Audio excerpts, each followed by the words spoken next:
These rocks are receiving a 360-degree application of the fiber reinforced cement at 3/4 of an inch thickness. These are some good sized rocks, like about 4 foot. The width of the plywood should indicate to you it's a 4 foot.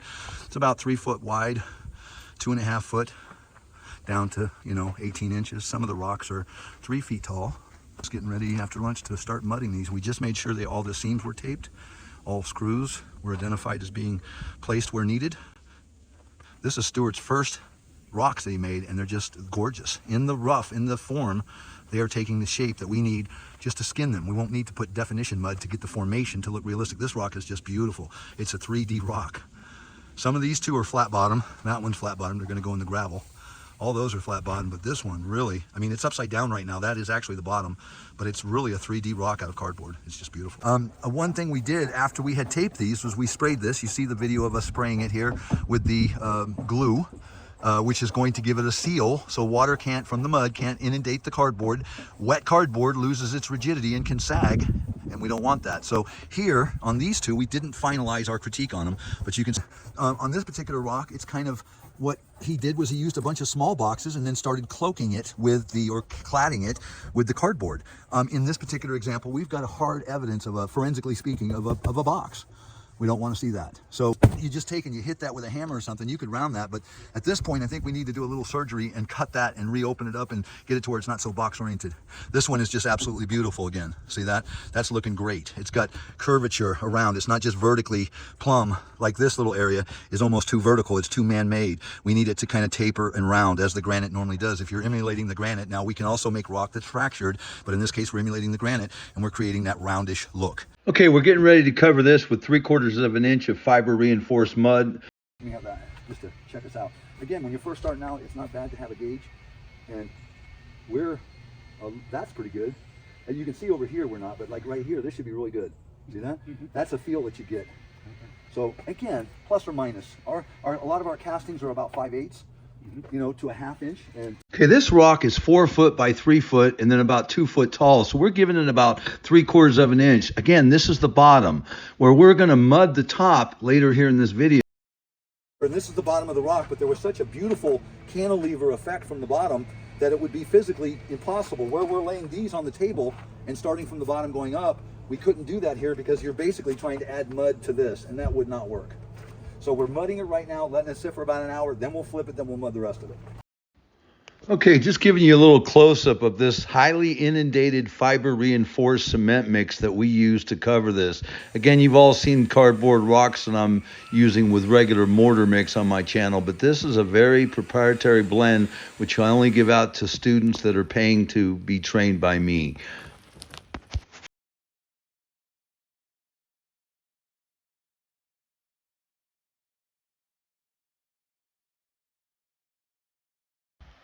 Okay, we're heading in now to making the 2 other rocks, covering with the fiber reinforced cement. First, we're moving the rock out of the way. We've got a drawing of the base on the plastic, and now you're seeing us mud that base with an overage of about 2 inches all the way around it, which we'll later pull up on the side. So we're sticking it in there right now. You see the extra mud, and then I'm pulling it up on the sides right now. He removes the other one. Again, we're going to mud underneath this one.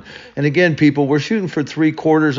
I can make this even thinner with a formulation change, but now just kind of coming up about 4 or 5 inches up on the side.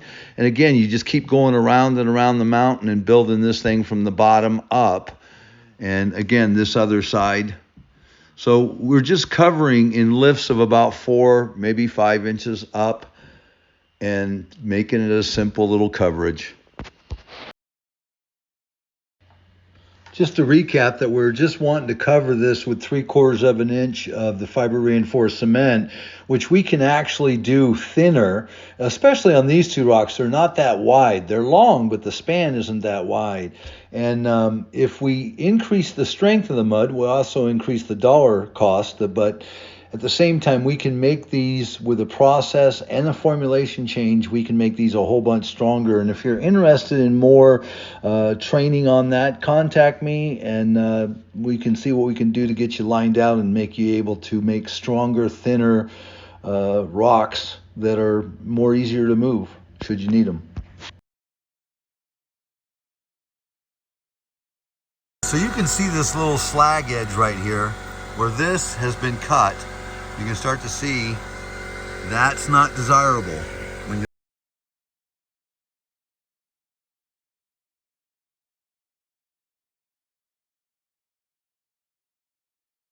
Okay, so we've got our rocks cut. The bottom edge is cut, and we've blown everything off. And you could wash this, but our blow was all I did. We're putting the bonding agent, which is the glue that we made the mud with. We're putting it on as a bonding agent, and we're about to splatter texture these two rocks.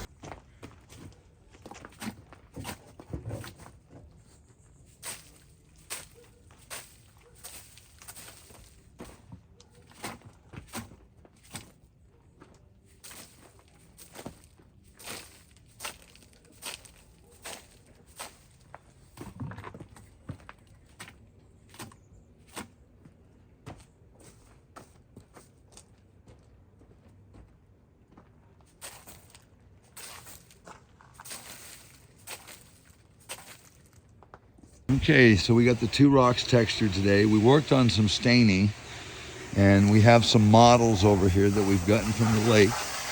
And these are the colors that we've worked on formulating. And we're gonna make, this is 15 models. We're gonna make at least 3, color-wise, we're gonna make 3 of each of the rocks, 1 of each of the models so that we get a variety. We only fully mudded the 3 rocks. That one needs textured. This one's just half done, and then we're gonna flip it over and do the other. But right now, we've got the system down, and we are complete with this training session. And if you need anything, you guys give me a call. Call me on the description area, phone number, email. Thanks.